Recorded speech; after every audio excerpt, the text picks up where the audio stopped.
Well, Corey, welcome to Australia and to Countdown. Now, you've literally burst out of nowhere, and we hardly know anything about you, so just tell us a bit about yourself. I'm from Montreal, Canada. That's where I was born. I'm 22, and everyone in Canada pretty much doesn't know who I was as well, because it was my first album. First Offense was my first record, and Sunglasses at Night was my first single. But I was fortunate enough to get a deal back home in Canada, and subsequently have done well in America, so I'm excited to be in Australia right now. Right, now with Sunglasses, a rather strange song. Where did that come from? Well, my co-producer, Phil Chapman, I did the album in England, and he used to wear sunglasses all the time while we were working on the record, and he'd go off at night, and he'd keep wearing his sunglasses on, and everyone in the band and myself used to joke with him and say, Phil with his sunglasses at night, so I had this idea in my head about sunglasses, and I just couldn't get it out of my mind, and so I wrote a song about sunglasses at night. That's where it came from.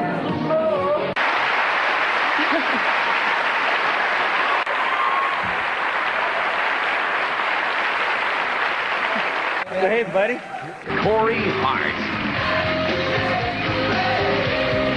Francis Martin. Now please welcome two people qui sont originaires de Montréal. He's an internationally successful star, and she is tonight's most promising female vocalist, Corey Hart and Julie Mas.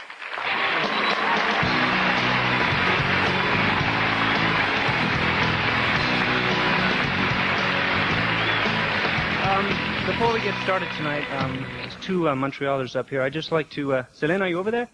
I'd just like to congratulate Céline on the fine job she's doing in English tonight. It's very, very good. Très bon effort. I think it really shows the potential that this country has to offer if we learn both languages. Yeah. Okay. Yeah, let's get started. The field of nominees for Group of the Year shows just how diverse our industry has become.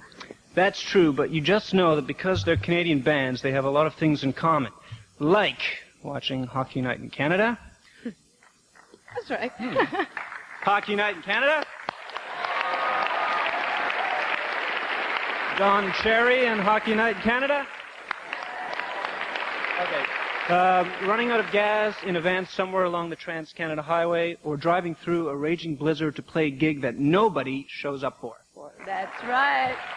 Well, in rock and roll, it's true that if it doesn't kill you, it will make you stronger. So let's look at a very strong group of nominees. And the Juno goes to... Two. Hey! Let's have a look at this. Bare Naked Ladies! Woo!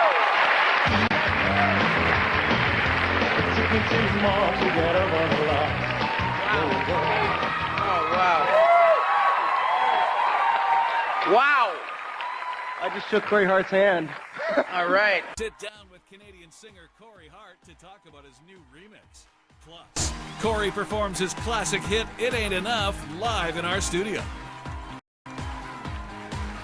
Well, my next guest is a Canadian superstar who has sold millions of records all over the world. His 80s hits Sunglasses at Night and Never Surrender are still fan favorites. And after being away from the spotlight for over a decade, it's been too long, okay, Corey, he's back with a new song. Today, he joins me with a very special guest. Please welcome Corey Hart and his daughter, Dante. Hello, my friend. Come on up. Hi, sweetie. Gorgeous girl. Nice to see you again. Come on, nice to see you. How are you, my friend? Aw. Corey Hart, everybody. Gee, you know, when I met you back in 1984, which I did in Calgary, Alberta, we didn't have any children. No. You have good DNA over there, my friend. Oh, yeah. I chose very well with my wife. You did. I got very lucky. How is Julie? Everybody's good? We're great. Dante is number 2 in the order of the 4 Hart kids. Yeah. So let's go through the names. Go ahead, Dante. Well, first one's India. Pretty. Yeah, we all have really different names. And you're number 2. Thanks to Dad. Thanks to Dad. And then? Then me, Dante, Right. and then River. Right. And then the youngest, his boy, Rain. Beautiful. Did you pick all those names? Yes, I did. Yeah. Actually, in the first couple of children caused a little bit of disturbances with the in-laws because, you know, these are names that are not your average names. No, they're not. No, no. So, you know, India was acceptable. Okay, it's a country. And then when I named Dante, you know, it's a boy's name after the writer Dante Alighieri, they were like, okay, he's going downhill. And then I went to River and Rain. By Rain, I just like lake. There was no Debbie. There was no Debbie. There's no Debbie. It was just, yeah, it's something different. Well, first of all, thanks for coming in today. It's a thrill. I'm very, very appreciative of you letting my daughter. It's the first time that my daughter is going to see me sing in concert. You're kidding? Yes, no, tonight. I didn't know that. Yeah, I've never seen him perform ever. Oh my gosh. You've got a good seat. I'm glad that you're here. So, you know, this is an amazing thing because I know this interview is special for us too. Oh, well, that's great. Hope you show your kids, but don't have kids, you know. So let me ask you this: you live in Barcelona sometimes. You live in the Bahamas sometimes. Why those? We're two gypsies, places? Yeah, Canadian gypsies. Yeah. Why those two places? Well, we moved to the Bahamas in '96, and when we had Julie and I had our first child, India, her older sister, and we just wanted, truthfully, I really just wanted to be in a place where people didn't know me, and the Bahamas seemed like a good choice. My dad had lived there since 1968. I never knew my dad, so I thought, well, I'm a father now. Right. Maybe it'd be a good idea to get to know him and be out of the public eye. It didn't work so good out with my dad, trying to get to know him. But the kids grew up there. 3 of them were born there. India was born in Canada, but Dante was born in Nassau. Okay. And Spain is for tennis. Tennis became a focus of the kids' lives. River. We used to all 3 of us, the girls, we used to all play, and then, India stopped, and she went to another school, and she's doing art. She's really happy. And then me and River are continuing. Like, I would like to do tennis for university, get a scholarship. Yeah. But River, she's very good. River. She is good. Isn't she's Chrissy amazing. Everett a good friend of yours or something? She is. Wow. Well, if Chrissy Everett's a good friend of you, getting free tennis lessons. That's all right. She's a very dear friend of the family and of mine for many years. That's and so cool. She's definitely guided us in tennis. Why did you take such a long break then? Like, I know you're because you had a lot of hits. Put these guys to bed. Yeah. Make them breakfast in the morning. Yeah. Did it get to be, besides the kids, which is a really big deal, he's a good dad, let me tell you. Besides the children, though, it was getting a little bit too much? Because I remember when you first started opening up like for people like Hall & Oates, and then, whoa, you just took off. With the advent of video and MTV, which was really around the time that I started, literally I went from being an opening act for a lot of great bands like Hall & Oates to playing arenas myself in a matter of 6 months. And there's no school for you to learn how to do that. And but I'm so appreciative and grateful that my dream was always I had 2 dreams, was to write songs, be a musician, and to be a dad. And thankfully, God's blessed me to have both. You have both. And Truth Will Set You Free. We've got to talk about that song, okay? What happened? Let's talk about that song that was out a long time ago, and then someone rediscovered it. You want to tell us the story about that quickly? Yeah, very quickly, because it's a long, myriad it is a story, odyssey. But it's a great story. I wrote the song in 1988. It was on my 4th album. It was never released as a single. A song called Truth Will Set You Free. And about 8 months ago, I got a letter from an unknown DJ in Kingston who part-time DJs and drives a cab, a guy named Paul Todd, who's in the video. First time I met him, he flew over to Barcelona. We shot the video. When I got that request, it was, you know, people always ask for Sunglasses at Night or Everything in My Heart or one of my hit songs to do a remix on. Yeah. But I'd never had a request for that particular song. And I always lamented that it was never a single because the message in the song is one of support for the LGBT community. And I wrote it in the 80s. You wrote it for a couple of your friends that Very were really... close friends. Tell us about them. They were just kind of... Well, there was just so much suffering and so much pain that they internally were feeling by being who they were. And the stigma of being who they were and the inability to love who they wanted to love. And as a sensitive person, it just upset me. And so, you know, I try and teach the kids that you don't judge someone by their color or by their sexuality. By their sexuality, So there you go, turning down people like P. Diddy and Nelly Furtado because they want to do their song, and you wait till this disc jockey comes out of Kingston, you go, yeah, I'll do this one. So when you come back, they're going to perform. That's a very nice segue. Did you like that segue? I haven't beautiful. changed. I'm still pretty bright up here. You are. You and I and the rest of the gang and all of Canada are going to watch you perform. I'm so glad you agreed to do this. Corey Hart will perform It Ain't Enough right after the break. Stay tuned. Okay. I'm so excited. Okay, sweetheart. Up next, Corey performs his classic It Ain't Enough live in our studio. Go. Show, performing his 1984 hit, It Ain't Enough. Please give it up for the wonderful Corey Hart. 1, 2, 3, 4.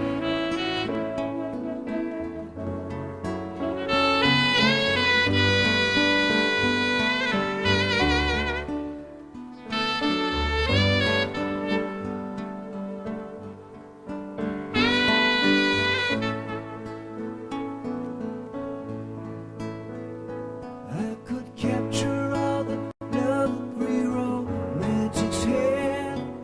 Sing you a song that ain't half bad. Oh, that ain't enough, that ain't enough for you, ain't enough for you. And I could run across the world to bring you the sun. Look in your eyes.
Oh my gosh, thank you so much.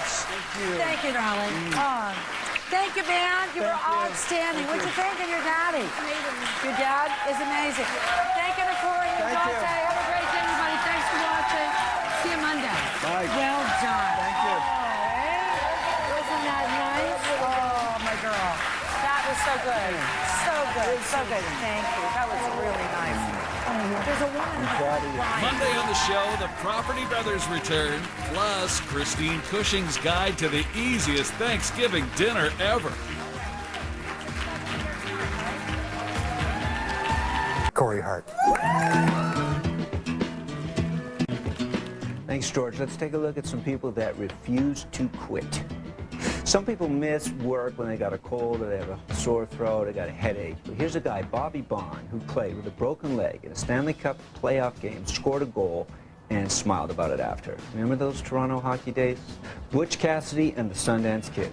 Paul Newman, Robert Redford, they had a bunch of Bolivians shooting the crap out of them, but they came out blazing and they did not surrender. Oh yeah, I forgot. Spoiler alert. Remember Elijah Harper? He stood up to the Prime Minister from the Manitoba legislature and stopped the Meech Lake Report. The constitutional roadblock told all Canadians that the First Nations deserved recognition.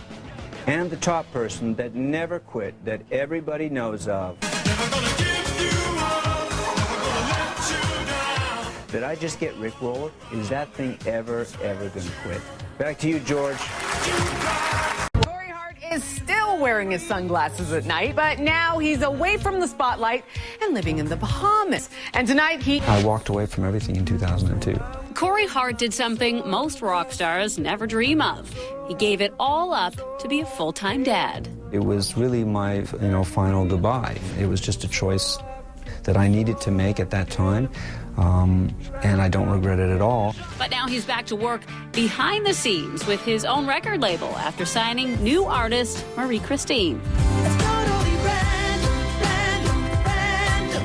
I have already indicated I was a huge fan in the 80s of Corey's. I don't know if you were maybe too young for that. I was a baby when he was... You want to make me feel really But, cool. no, I'm sorry. C'est vraiment pas fin, But I hein? remember, music, when you have hits, it keeps playing on the radio, right? The years after, so for sure I heard his songs. Corey has learned a lot over the years, and with all his experience in the spotlight, he has these words of advice. For Justin Bieber, or for anyone that has a huge success young, I know what that's like, and I know that it's overwhelming and there's no training because suddenly you're thrust in that position and you learn on the job. I would tell any young artist that not to believe rock star mythology because it's not true. But everything that surrounds it, all the phenomenon, all the surreal existence of rock star mythology, it's not true. If you believe in it, you're going to get hurt. Armed with that knowledge, Corey is eager to pass the torch, and Marie Christine is happy to begin her run. Especially when you've got a mentor and a producer like Corey Hart. I'm assuming he's giving you a whack load of advice. For sure. For sure. Marie Christine's debut album is called Walkin' Beauty, and it features a guest vocal from Stevie Wonder on the song Keep On Runnin'. And Corey says it took 18 months of pestering to finally get a hold of Mr. Wonder, and Stevie said yes in an The talented man has been writing his own songs since he was 13. He hit it big with his debut album in 1983, selling over 10 million records and producing hits such as Sunglasses at Night, Never Surrender, and Can't Help Falling in Love. In 1991, singer-songwriter Corey Hart took a sabbatical from performing, and now he's back hotter than ever with his self-titled new album. He's with us to perform the first single from that album, Black Cloud Rain. Ladies and gentlemen, please welcome the man himself, Mr. Corey Hart.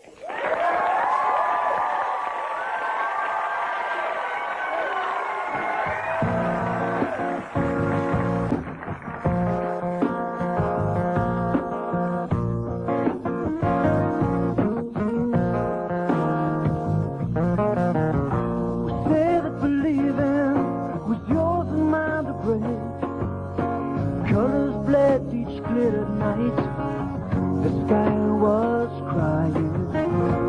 Is there a danger that would feel too much? We believe that love survives, so let it conquer. Would I walk 1,000 miles to see your smile? Would I lay me down and die?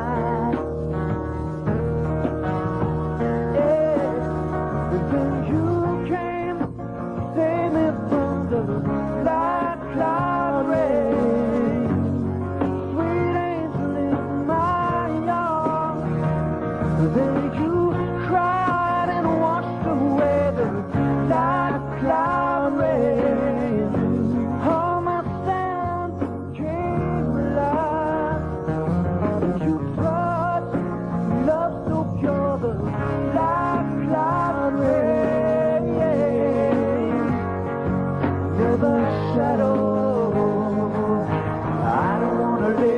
black cloud rain. I don't want to follow the black cloud rain. I don't want to pray to the black cloud rain. Shelter me from the black cloud rain.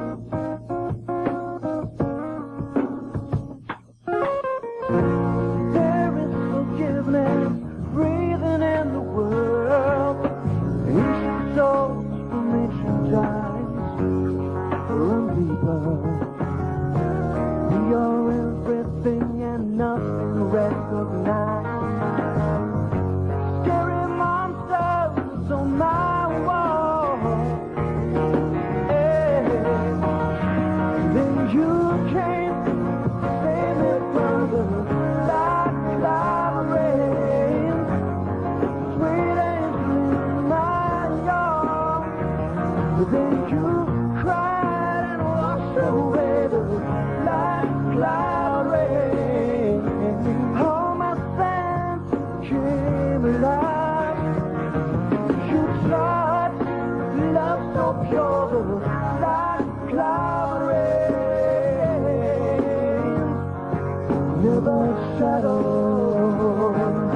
I don't want to live in the black cloud rain. I don't want to follow the black cloud rain.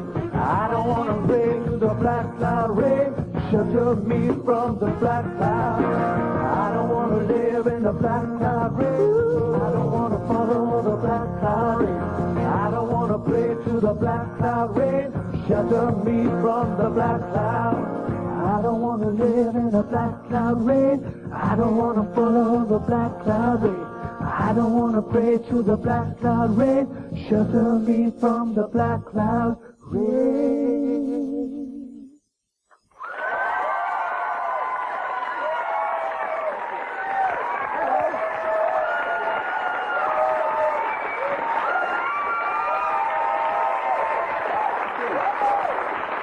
Beautiful. Thank you very much. Kind of sit here. Please, help yourself. The new album, and a lot of it is reflects many of the changes that have been happening in your life. So what are the Black Cloud Rains? The black cloud rains are times when you really feel a desperation and feel lost, and you feel this cloud envelop you where you really don't know left or right. It's like Churchill's Black Dogs. It's depression. It's like that time where you get really down. I wished I had even a quarter of Churchill's resilience and his brilliance, but yeah, it's something like that. Yeah, well, that's what he had. I mean, the reason they say that Churchill saved the world was because he was so used to the black dogs, is what she called them, that the war was not such an overpowering thing for him. So you've gone through your black clouds. Who pulled you out of the black? Would have been a good lyric, Black Dog Rain, probably. Black Dog. I should have called Dog. Who got you out of the black clouds? Well, truthfully, the way that I was able to do that was through my songs. Right. You know, I wasn't under contract. I hadn't planned to make another record. And what I do when I'm at a point of reflection or when I want to better understand myself is I write music. And I wrote some songs, and it was almost a therapy for me. When you say you write, do you sit down and write the lyrics, and it's the lyrics themselves that you start with, and that's like, it's, you know, I think of it as poetry. It's just like letting it all out on the paper? Well, it's very subjective if it's poetry or not, but in terms of me, you know, what I write. But I think that for me, the lyrics dictate everything in a song. I usually have the rest of it. It's so interesting. Sip of water. Here, keep drinking. No. Mine has vodka in it, if you'd care to.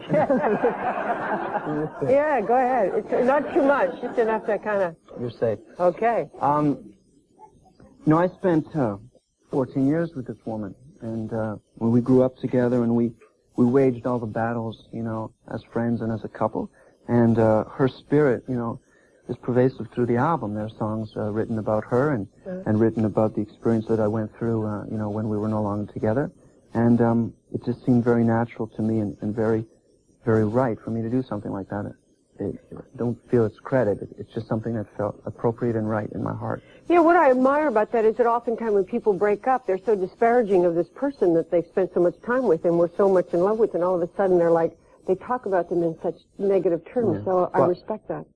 Thank you. I was very blessed to have fallen in love with two women in my life that are, you know, angels. You've had such an amazing life. You know, there's so few people that go through the experience of such a young age, at 13, to go through such extraordinary adventures and grab the brass ring and the gold ring. Yeah, I've been reading all about you. I mean, you start at 13, you have this incredible amount of success, see the world through that perspective for so long, and then decide, hey, I'm out of it. And now you're back with a second career. It's a really interesting destiny and path in life you're going through. Well, I mean, at 13, I decided I wanted to make records. I didn't record my first album until I was 20, 21. My first record was released, and I was fortunate that my first single, you know, did very well. But, you know, I believe very much in destiny, and I believe very much in following a journey through life, and you know, some days are going to be better than others. Some years are going to be better than others. So it is for most of us, if you can accept it and just realize that's how life is. But for a lot of people who get hooked into fame, I mean, but there's so much of it. You know, I see people every day, and when you get into that path, into that lifestyle, and then to suddenly leave it behind, that's an extraordinary adventure. It is an adventure, but although it was a passion for me and it's something that I wanted to do since I was very young, I really never allowed it to be my oxygen. It wasn't the breath. I mean, writing music and performing is wonderful, and some records do well and some records don't do well, and the ones that don't do well, it hurts you, and you recover and you move on. But the business and the end of when you call career or you call fame, that doesn't consume me. It isn't where I hang my hat at the end of the day. See, this is very, you know, there's a lot of people that I've met, and there's some people who will publicly talk about the fact that they get, you know, fame is such a monster. And when people who are in love with music want to make records and want to get their music out as an artist, I don't think they understand what happens when fame comes along. Yeah. And I think monster is probably not a bad word for it. I was thinking of beast. Beast, okay, yeah. No, but you know what, but I don't like to complain about it because... It's not complaining, it's a reality check here for a lot of people. Yeah. No, it is. It is, but it's wonderful. I feel so privileged to be able to do something that I love to do, and the musical part, the performing, the writing of the songs, and the touring, which I haven't done in a few years, but which I'm going to do on this album. All those elements are so wonderful that, you know, the nastier side of the business, you know, I don't let it dominate. You're going on tour in January? Yes. That's the right date? You're heading. Yeah. Where are you heading on to? It's the winter tour. The winter tour. The winter tour. Took. Well, I don't know if we'll make it up there. Where are you going? You're heading. Do you know where you're going? You're going to tour Canada. We're going to go across Canada and some of the major centers. It's going to be a small tour for the first one, and on the second round, if we do a second round, we'll play more cities. Okay. Yeah, there is a song on this. Again, a lot of it's personal reflection. There's a song in here for your daughter called India. Yeah, that's right. It's a song I wrote, how do you say this properly? Well, she was inside her mother's stomach, I guess. Her mother's womb. I don't know. Before birth? Before birth. That's the right term I was looking for. Okay. That's why you're there and I'm here, right? Still in there? You wrote it for her before she was born? Yes, I did. In the lyrics, I say that, you know, I will truly know freedom the day I first hold you. And since I was a kid, the two things I wanted to do was write songs and have a bunch of kids, and then third is play goalie for the Montreal Canadiens. So well, there's no hope of that. Three ain't bad, you know.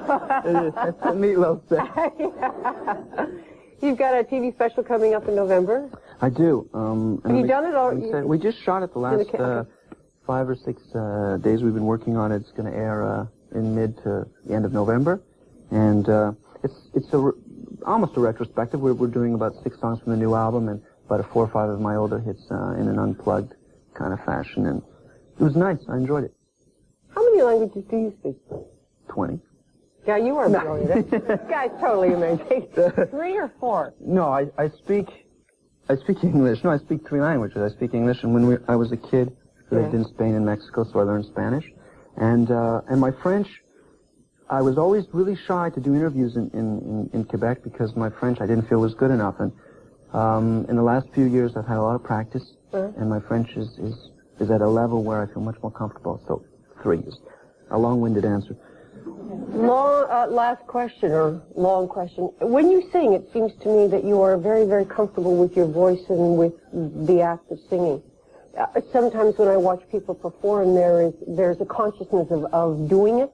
Right. You know, the actual process. But when you do it, it seems it's so relaxed. It's something that just flows out of you so easily. Boy, you're sweet. That's just what I perceive about your singing. You know, no one's ever said that to me before. I don't think I'm a particularly good singer. Please, Corey. No, honestly. I just...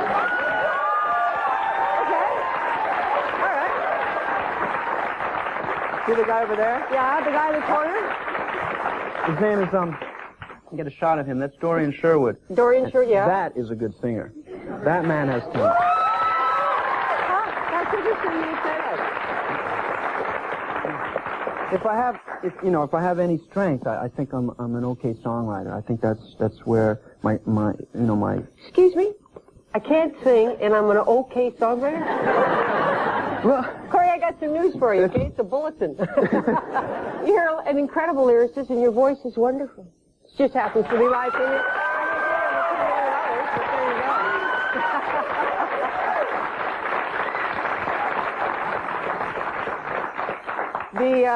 This looks like manipulation, you know what we just did here. Absolutely not. They know I just speak the truth from my heart, and that just happens to be the way I perceive it. But just to answer my question, are you comfortable no matter how you think it sounds? You're comfortable when you sing it, just like sort of... Yeah, I've been doing it since I was a kid, so yeah, I'm comfortable singing. Yeah, it's natural, easy. Yeah. Okay, so if the Montreal is looking for a goalie, you know, we could go for 3 out of 3. The album is called Corey Hart from the man himself. We're going to take a break. We're back in just a moment. Thank you.